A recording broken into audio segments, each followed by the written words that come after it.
I'm Morgan. I'm 24 years old. And 2 weeks ago, on Mother's Day, my own mother walked into the restaurant where I'd worked for 4 years and publicly humiliated me in front of 6 tables of strangers.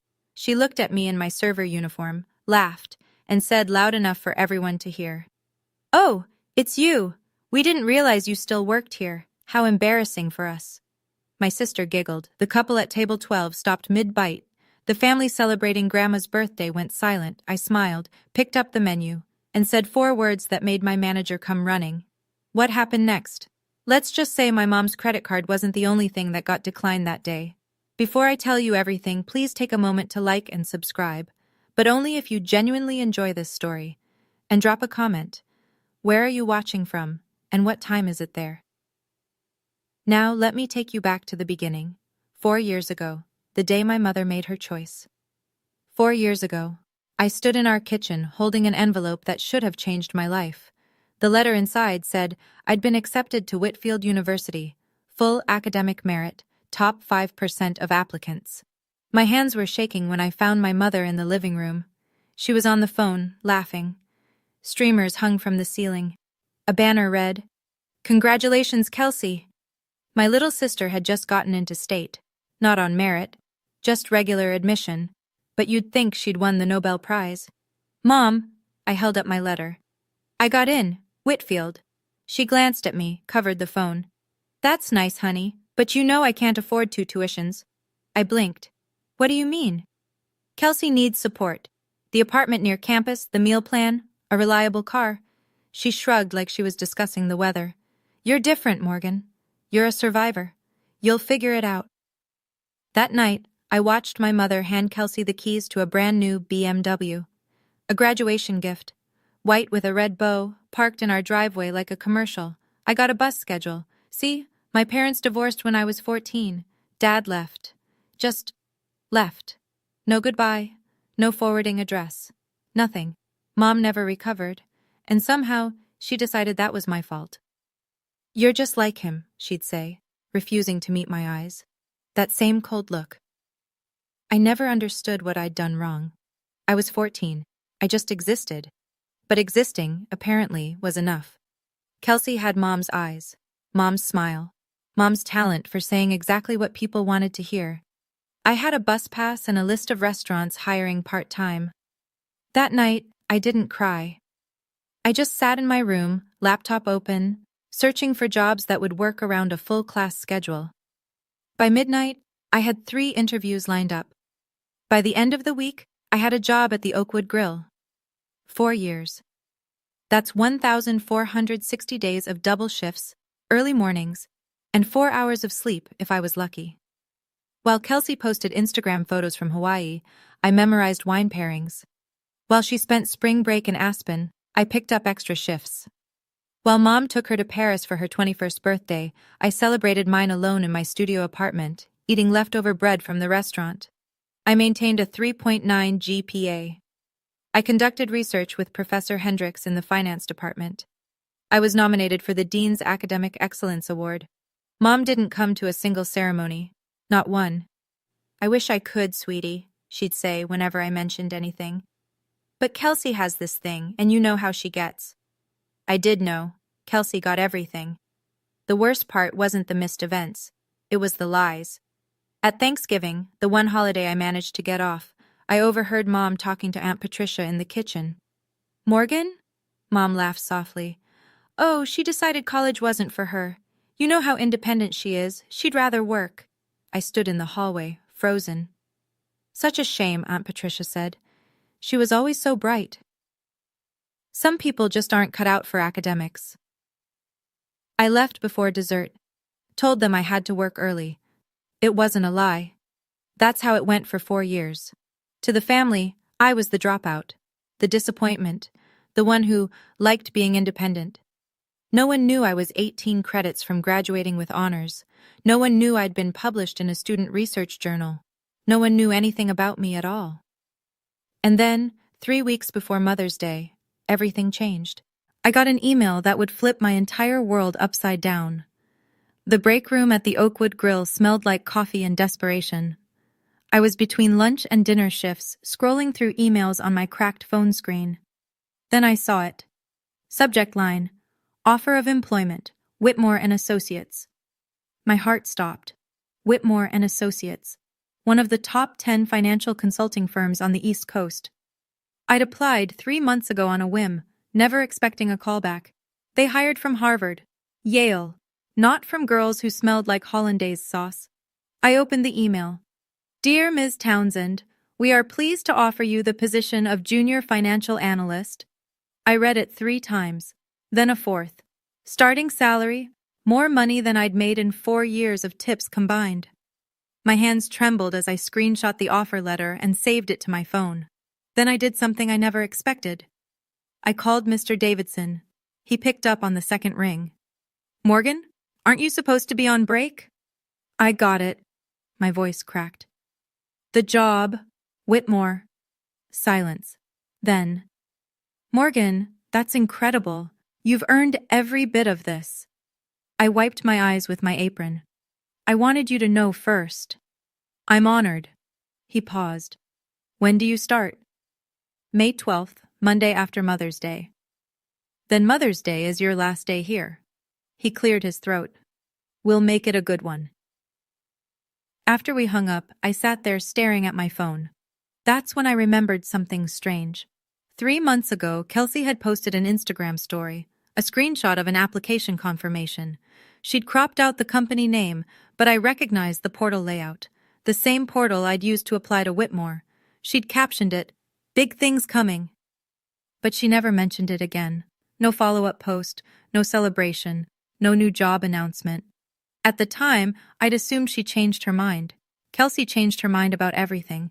Now I wondered, what if she didn't get in? What if my little sister, the golden child, had been rejected from the same company that just hired me? I couldn't prove it. But the silence told me everything I needed to know. That night, I sat on my second-hand couch and thought about silence. For 4 years, I'd been silent.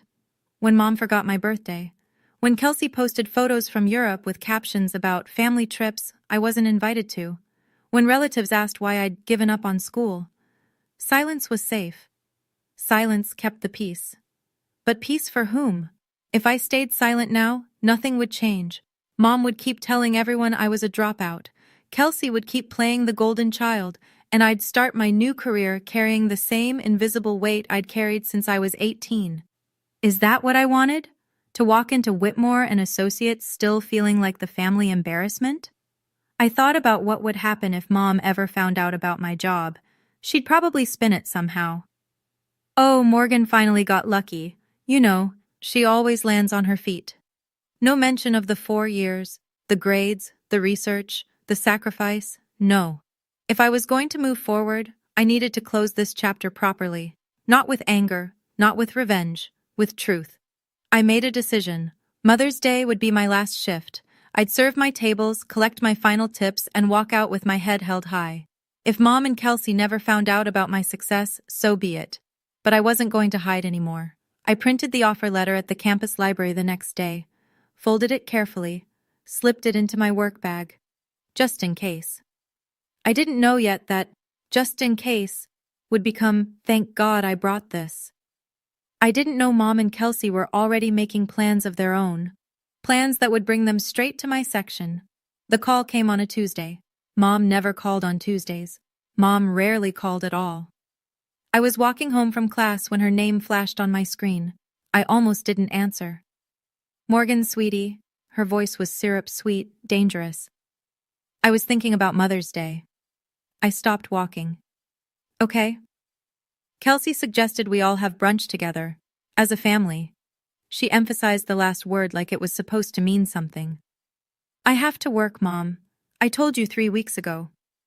A pause. When she spoke again, the sweetness was gone. You always have to work. It's like you're avoiding us. I'm not avoiding anyone. I'm paying my bills. Well, her voice turned sharp.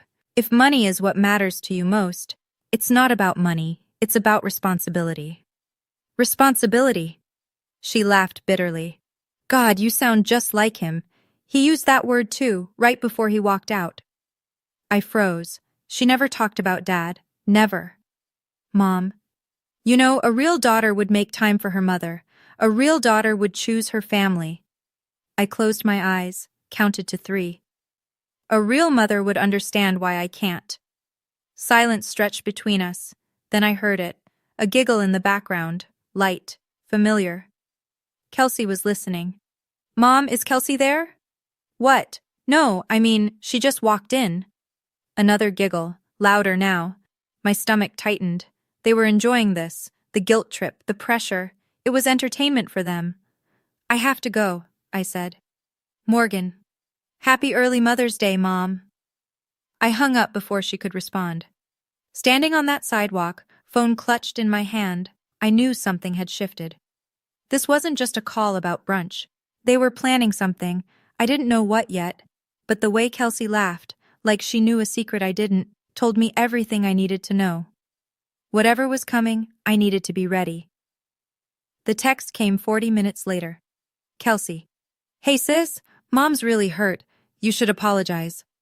I stared at the screen, didn't respond. 3 dots appeared, disappeared, appeared again. Kelsey.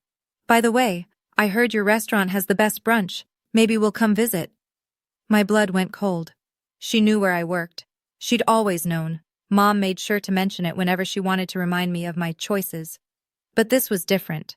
This was a threat dressed up with emoji. I switched to Instagram, searched Kelsey's profile. Her latest story, a boomerang of champagne glasses clinking. Caption, Mother's Day plans, can't wait to try this new brunch spot. The location tag, the Oakwood Grill, my restaurant, my section. They weren't just coming for brunch, they were coming for me. I called Rebecca immediately. She answered with her mouth full. Becca, they're coming. Who's coming? My mom, my sister, to the restaurant on Mother's Day. Silence. Then, oh hell no. They tagged it on Instagram. They know exactly where I'll be. Want me to switch sections with you? I can take the east side, you take west? No. The word came out harder than I intended. No. Let them come. Morgan. I'm done hiding. I've been hiding for 4 years. I took a breath. They want to embarrass me? Fine, but I'm not running anymore. Rebecca was quiet for a moment. You sure about this? I looked at my reflection in my apartment window. Tired eyes, messy ponytail, server uniform hanging on the closet door. Yeah, I said. I'm sure. Okay then. I could hear her smile. I've got your back, whatever happens. Thanks, Becca. That's what friends are for. What I didn't tell her, I was absolutely terrified. The night before Mother's Day, I couldn't sleep. I ironed my uniform twice. Black button-up, black apron, not a wrinkle in sight. If I was going to face them, I'd look perfect doing it.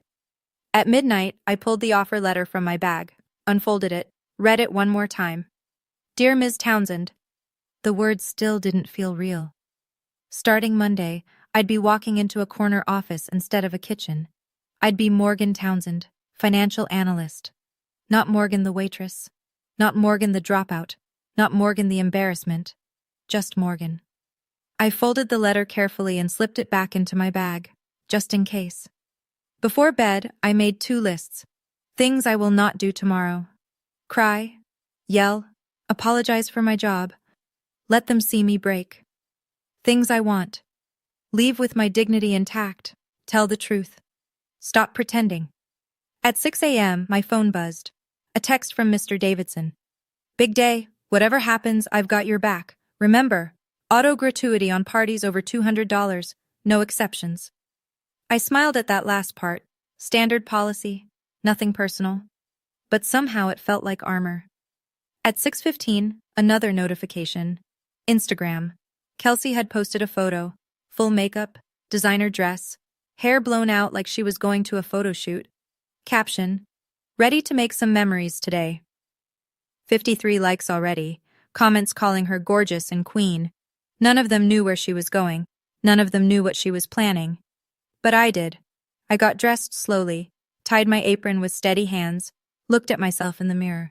Today's the day, I whispered.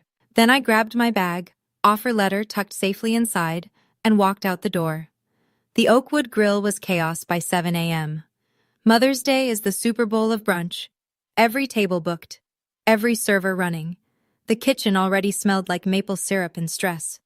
I clocked in early, tucking my bag into my locker. The offer letter sat inside, folded and waiting. Rebecca found me by the coffee station. You okay? I'm okay.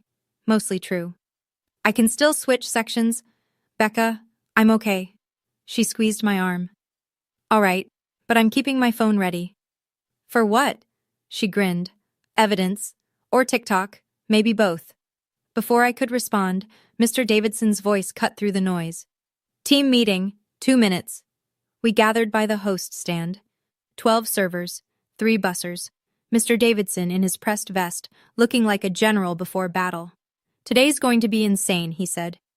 I don't need to tell you that, but I do need to remind you of a few things. He held up one finger. Large parties over $200 get automatic 20% gratuity. No exceptions. Don't let anyone guilt you out of it. Second finger. If any customer disrespects my staff, any of you, you come to me. Immediately. He looked around the room. His eyes landed on me for half a second. This restaurant runs on respect. We give it. We expect it. Anyone who can't handle that can eat somewhere else. Murmurs of agreement. All right, doors open in 15. Let's make some money. As the group dispersed, I checked the reservation book. 10:30 a.m. Townsend. Party of 2. My section. I looked out the front window. Cars were already lining up in the parking lot. Somewhere out there, my mother was probably putting on lipstick, getting ready to make some memories. So was I. The first few hours went smoothly. Table 10 was a single mom with 3 kids under 7. The youngest knocked over his orange juice before I even finished pouring. Mom looked mortified. I'm so sorry, she said, grabbing napkins. I know you're busy. Please, I smiled and crouched down to help. Kids will be kids. Happy Mother's Day. Her eyes softened. You're so kind. Your mother must be very proud. I didn't answer, just smiled and moved on. Table 12 was my favorite. An elderly couple, Mr. and Mrs. Patterson. He told me they'd been married 50 years. Every Mother's Day, he brought her here. She's been the best mother for 48 of those years, he said, squeezing her hand. And the best wife for all 50. Mrs. Patterson blushed. Oh, stop it, Harold. Never. I watched them share a piece of pie, feeding each other bites like teenagers. Something ached in my chest. This was what family was supposed to look like. Not games, not guilt, not showing up at someone's workplace to humiliate them. Just love. Simple and true. I was refilling coffee at table 14 when I felt Rebecca's hand on my shoulder. Morgan? Her voice was tight. I looked at her face. They're here. I didn't need to ask who. I set down the coffee pot, smoothed my apron, took a breath. Where? Front door. Hostess is seating them now. Through the crowd I caught a glimpse. A designer dress. A Gucci bag. Blonde hair freshly styled. And behind her, phone already raised, my sister, recording. Okay. I straightened my shoulders. Let's do this. Rebecca grabbed my wrist. You've got this, Morgan. I know. I didn't. Not really. But I walked toward them anyway. My mother looked expensive. That was always her priority, looking like money, even when the credit cards were maxed. Today she wore a cream-colored wrap dress, pearls at her throat, Gucci bag hanging from her elbow like an accessory in a magazine. Kelsey trailed behind in a pink sundress, phone angled perfectly for her content. I could see the Instagram Live notification blinking on her screen. The hostess led them to table 8, my section. Of course. I grabbed 2 menus from the stack, checked my reflection in the window, apron straight, hair neat, face neutral. Here we go. The walk to their table felt endless. I passed the Patterson couple, past the single mom wiping syrup off her toddler, past tables full of families actually celebrating each other. Then I was there. Good morning. My voice came out steady, professional. Welcome to the Oakwood Grill. Mom looked up. Her eyes traveled from my face down to my apron, down to the menus in my hands, down to the sensible black shoes I'd worn for 4 years of 12-hour shifts. When she looked back up, her expression had changed. Not surprise, something colder. Oh. One syllable. But it echoed. The table beside us went quiet. I could feel eyes turning.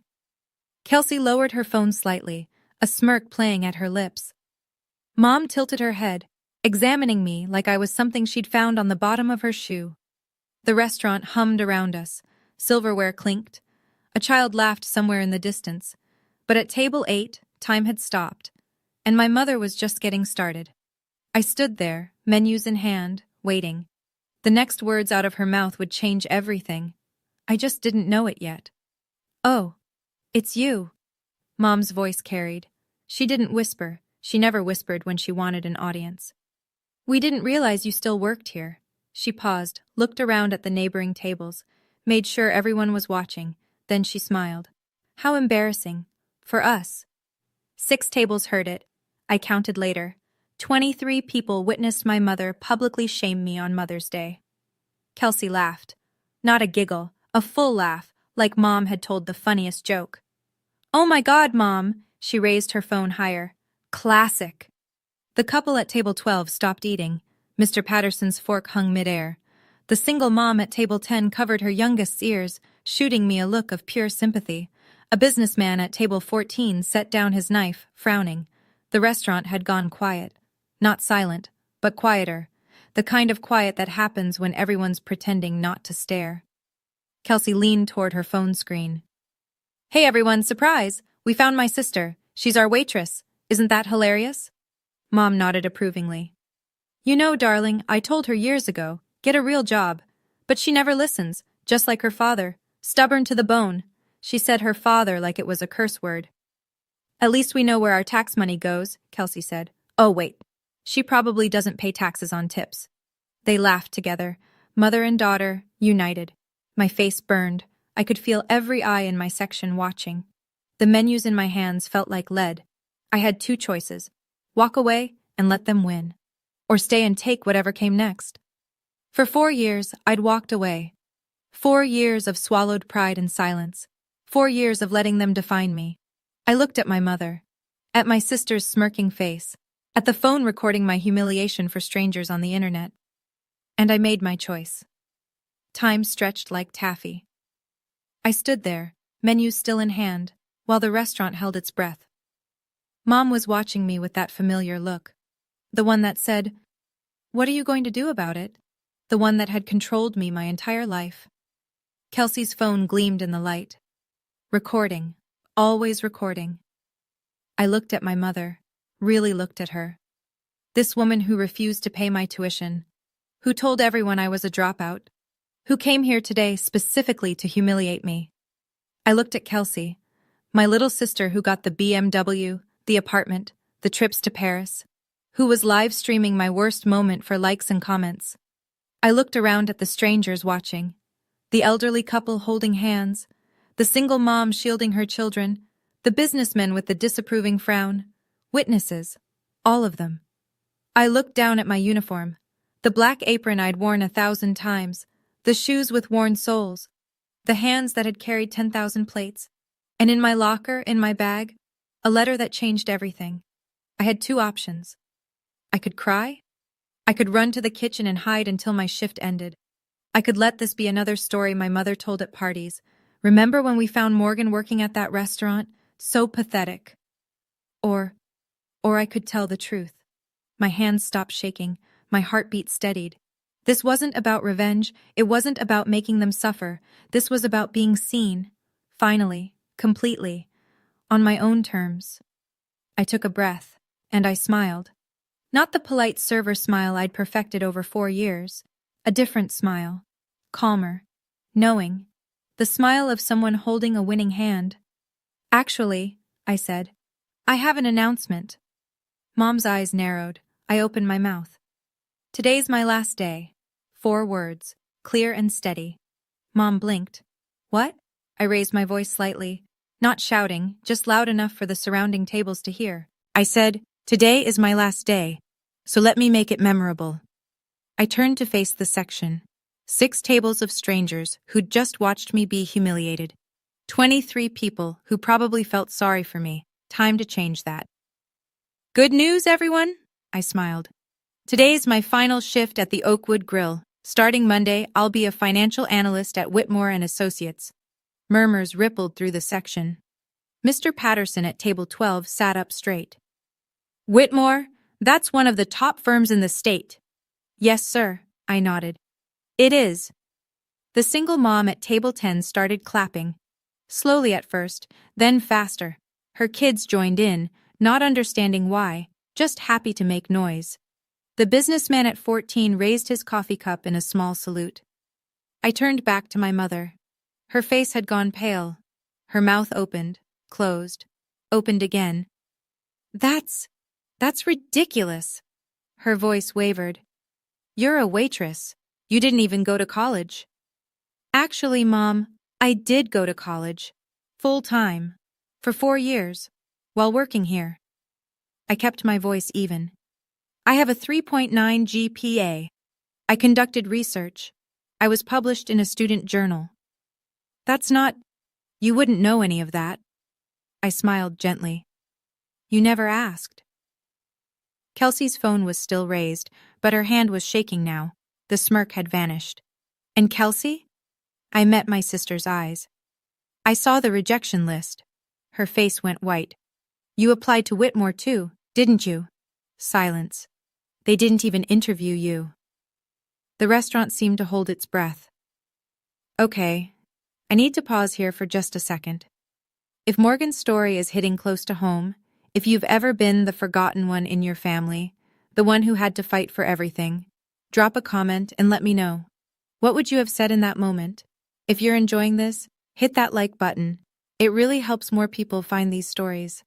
Now back to the restaurant, because things were about to get even wilder. For a moment, nothing moved. Then table 14 started clapping. The businessman stood up, applauding like he was at a Broadway show.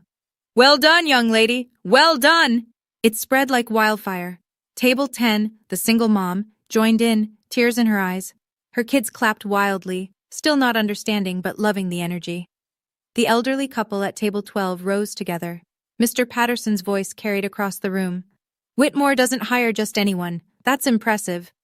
Mom's face cycled through colors. Red, white, red again. She's lying. Her voice pitched higher. She didn't even go to college. I would know. I'm her mother. I reached into my apron pocket. I'd moved the letter there this morning, just in case. I unfolded it slowly, held it up. Would you like to verify, sir? I offered it to Mr. Patterson. He took the letter with careful hands, adjusted his reading glasses. The room went quiet. Morgan Elizabeth Townsend, he read aloud. Junior Financial Analyst, Whitmore and Associates, effective May 12, 2026. He looked at my mother with an expression I'd never forget. Pure, undiluted judgment. Ma'am, his voice was ice, your daughter is not a liar, but it seems someone here might be. Whispers erupted. A woman at table 16 leaned toward her companion. Did you hear that? She made her daughter pay her own way through college, while the other one got everything. What kind of mother? Disgraceful. And on Mother's Day of all days? Mom's hand flew to her pearls, clutching them like a lifeline. That's not the full story. There are things you don't understand. But no one was listening anymore. They were all looking at me. And for the first time in 4 years, they were seeing the truth. Kelsey's phone hand dropped to her side. I turned to face her fully. My little sister. The golden child. The one who got everything while I got nothing. She looked smaller somehow. Younger. Scared. Kelsey. My voice was calm. Almost gentle. You applied to Whitmore 3 months ago, didn't you? I saw your Instagram post. The application portal screenshot. She swallowed. That's none of your business. You never posted about getting the job, never mentioned it again? I tilted my head. They rejected you, didn't they? And you never told Mom. The color drained from Kelsey's face so fast I thought she might faint. Mom whipped around to face her. What? Kelsey, you told me you didn't want a corporate job. You said you were pursuing your influencer career. Kelsey's voice cracked. It's not like that. You applied to the same company as your sister. Mom's voice rose. And you got rejected? Mom, I can explain. I almost felt sorry for her. Almost. It's okay, Kelsey. I kept my tone even.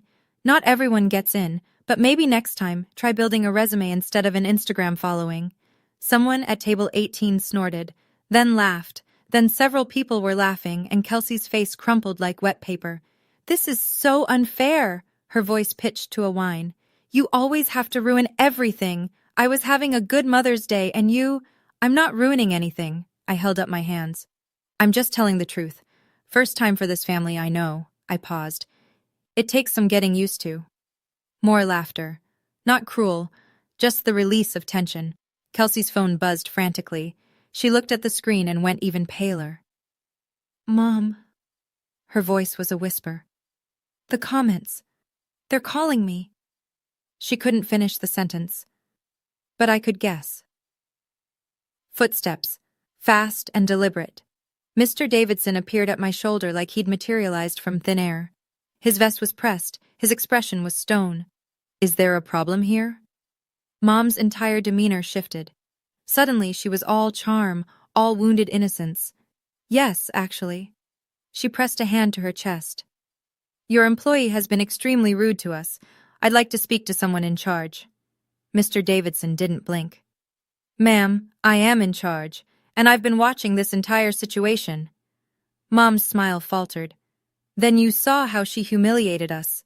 What I saw, Mr. Davidson interrupted quietly, was a customer loudly insulting one of my best employees. On her last day here, in front of my entire restaurant. Silence. He stepped forward slightly, not threatening, just present. I also heard you publicly claim your daughter didn't go to college, which, according to the offer letter I just heard read aloud, is demonstrably false. Mom's mouth worked soundlessly. This is a family matter. No, ma'am. Mr. Davidson's voice was calm, but absolute. The moment you raised your voice in my establishment, it became my matter. He turned to me. His expression softened, just slightly. Morgan, please continue serving your other tables. I'll handle this one. I should have walked away. That would have been the professional thing to do, but I'd been professional for 4 years. Actually, Mr. Davidson, I met his eyes. I'd like to finish what I started, if you don't mind. A beat of silence, then slowly he smiled. By all means. He stepped back but didn't leave, just stood there, arms crossed, watching. I turned back to my mother. She looked smaller than I remembered, less powerful. Funny how truth does that to people. I picked up the menus from where I'd set them down. Since it's my last day, I said pleasantly, and since you came all this way to see me work, let me serve you properly. Mom's eyes narrowed with suspicion. What do you mean? I mean, order whatever you want. Enjoy your brunch. I paused. Let the moment stretch. On me. Sort of. Before she could respond, I turned to face the surrounding tables. My section. My people, for one last day. Actually, since today is special, desserts are on the house for everyone in this section. Gasps. Smiles. A child at table 10 squealed with delight. Consider it a gift. I gestured grandly toward Mom's table. From my mother. The applause was immediate, genuine. That's so generous, ma'am. The single mom at table 10 beamed at my mother. Thank you so much. Mr. Patterson raised his coffee cup in salute. Very kind of you. Mom's face cycled through emotions like a slot machine. Confusion. Fury. And then, the worst one, the realization that she was trapped. What? She hissed at me. I'm not paying for strangers' desserts. Mom. I kept my voice sweet, innocent. You've spent the last 4 years telling everyone how much you've sacrificed for your children, how hard you work to provide. I leaned in slightly. Consider this your chance to prove it. Her mouth opened, closed. She looked around at the smiling faces, the grateful strangers, the witnesses who thought she was being generous. She couldn't say no, not without destroying the carefully crafted image of good mother she'd spent decades building. I saw the moment she realized she'd lost. Fine. Her voice was ice. Order what you want. I smiled. We'd love some champagne to start. The next hour was beautiful. Mom and Kelsey sat in furious silence while I served them the most expensive items on our Mother's Day menu. Lobster Benedict, champagne, the Wagyu steak breakfast. Every dish delivered with perfect professionalism. Every water glass filled before it ran empty. I was, after all, a very good waitress. Meanwhile, desserts flowed to the surrounding tables. Chocolate lava cake, creme brulee, the kitchen's signature berry tart. The guests were thrilled. They kept thanking Mom, who smiled through gritted teeth. Finally, it was time. I printed the bill, looked at the total, smiled. The walk to their table felt like a victory lap. Here you are. I set the leather folder down gently. Whenever you're ready.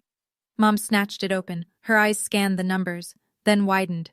This is ridiculous, her voice cracked. $347? That's 2 entrees, 2 champagnes, and desserts for 6 tables. I kept my expression neutral. Mother's Day menu isn't cheap. I didn't agree to pay for all those desserts. Actually, ma'am. Mr. Davidson appeared beside me, right on cue. You did, in front of multiple witnesses. He smiled pleasantly. Also, I should mention, parties with bills over $200 automatically receive a 20% service charge. That's our policy. He pointed to the small print at the bottom of the menu still lying on their table. Posted at the entrance and printed right there. Page 2, bottom left. Mom's face went gray. That adds almost $70. $69.40 to be precise. Your new total is $416.40. Kelsey grabbed Mom's arm. Mom, just pay so we can leave. Fine. Mom yanked her wallet from her Gucci bag, pulled out a credit card, shoved it at me. Just charge it. I took the card. My fingers were perfectly steady. I'll be right back. The POS machine beeped twice. I ran the card again. Same result. I walked back to the table slowly, savoring every step. I'm sorry, ma'am. My voice carried just enough. Your card has been declined. Mom's face flushed crimson. That's impossible. Run it again. I ran it twice. Then there's something wrong with your machine. Our machine is working perfectly. Mr. Davidson stepped forward. Perhaps there's an issue with your bank. Kelsey leaned toward Mom, hissing. Mom, I told you not to max out that card on the Nordstrom sale. Shut up, Kelsey. The restaurant had gone quiet again. The good kind of quiet. The kind where everyone pretends they're not listening while absorbing every word. Mr. Patterson's voice drifted over. Is everything all right over there? Mom's smile was pure plastic.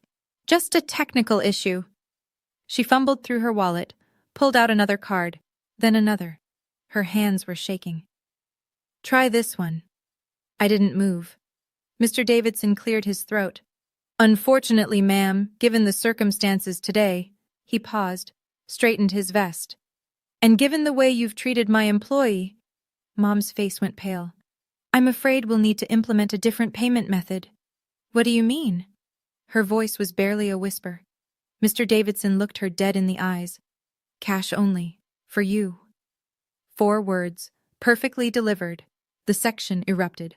Not in applause, in barely suppressed reactions, gasps, nervous laughter. One woman literally said, "Oh my God," out loud.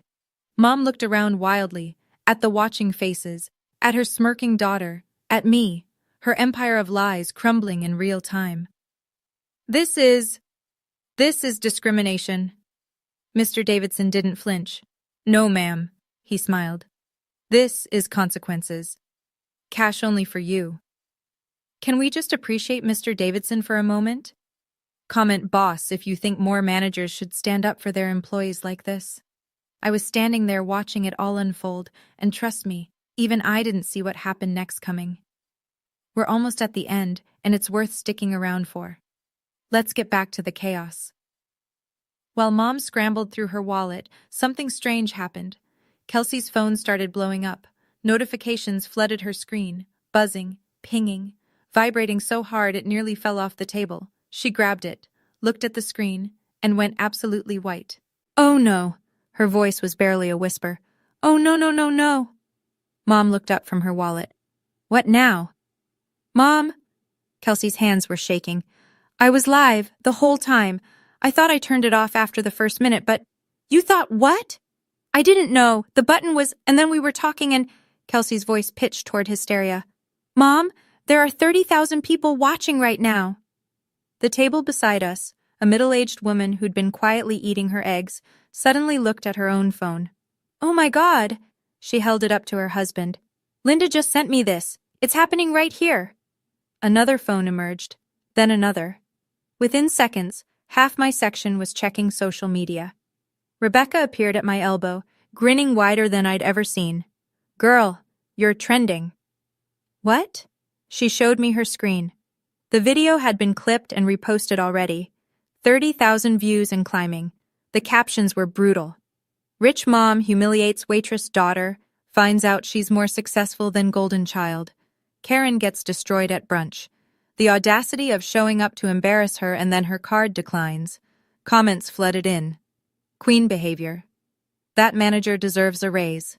Kelsey's face when she found out about Whitmore, I can't. Kelsey stared at her phone in horror. My followers. They're calling me a bully. They're unfollowing me. Mom's wallet hung forgotten in her hands. The whole restaurant was watching them now, and there was nowhere left to hide. Mom did something I'd never seen before. She stepped away from the table, phone pressed to her ear. But in a quiet restaurant, desperate whispers carry. Patricia? It's Diane. I need a favor. Can you transfer some money to my account? Just temporarily? Aunt Patricia, Mom's sister, her closest confidant.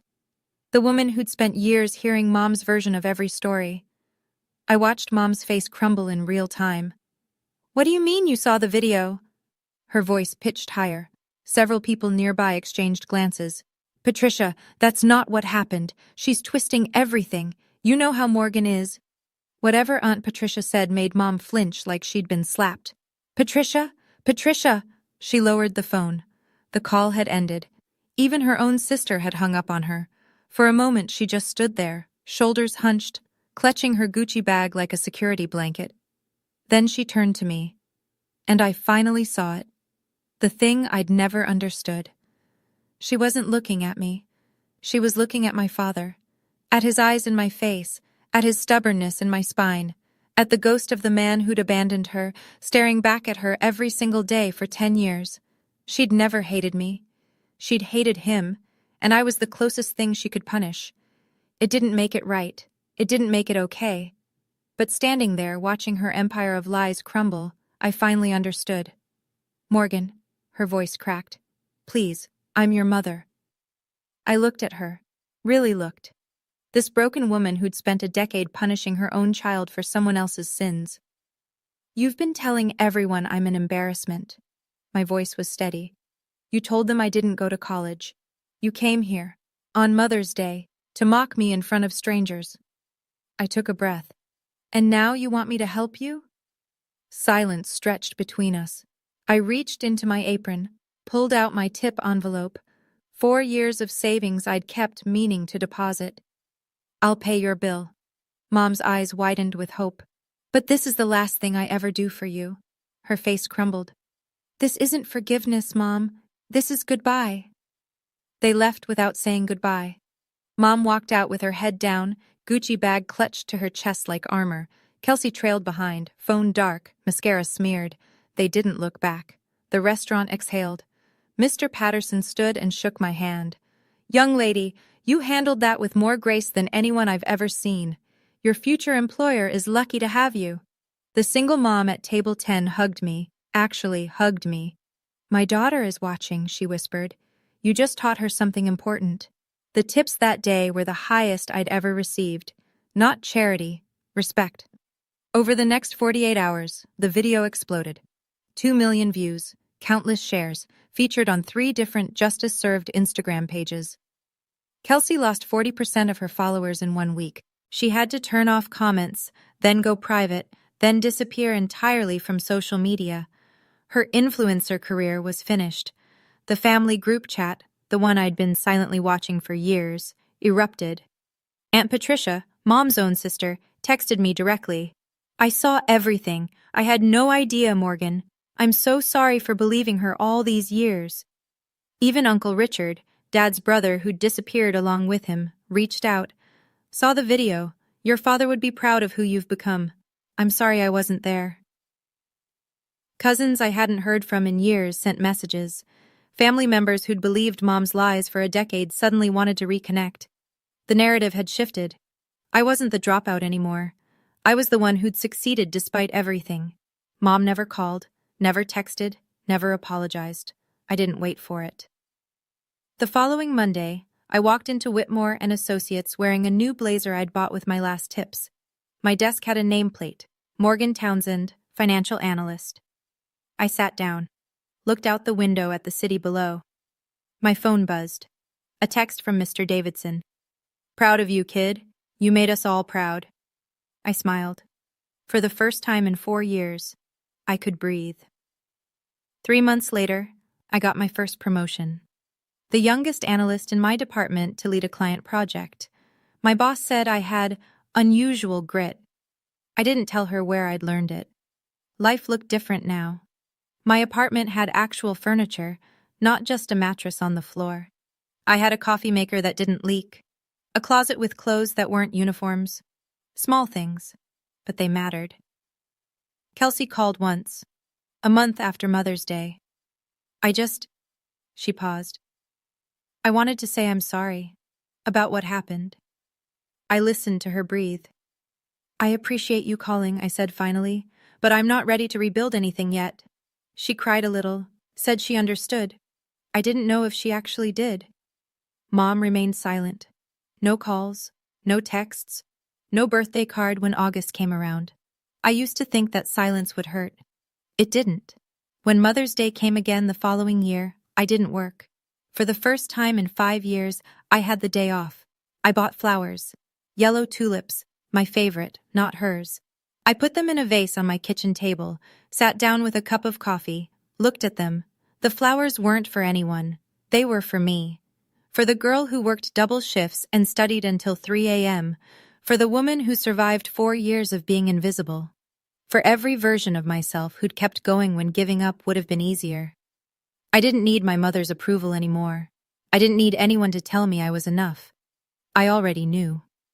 The tulips glowed in the morning light. My apartment was quiet, peaceful. Outside, the city hummed with life, and I was finally completely free. If you're still watching, if you've made it this far, I want to tell you something.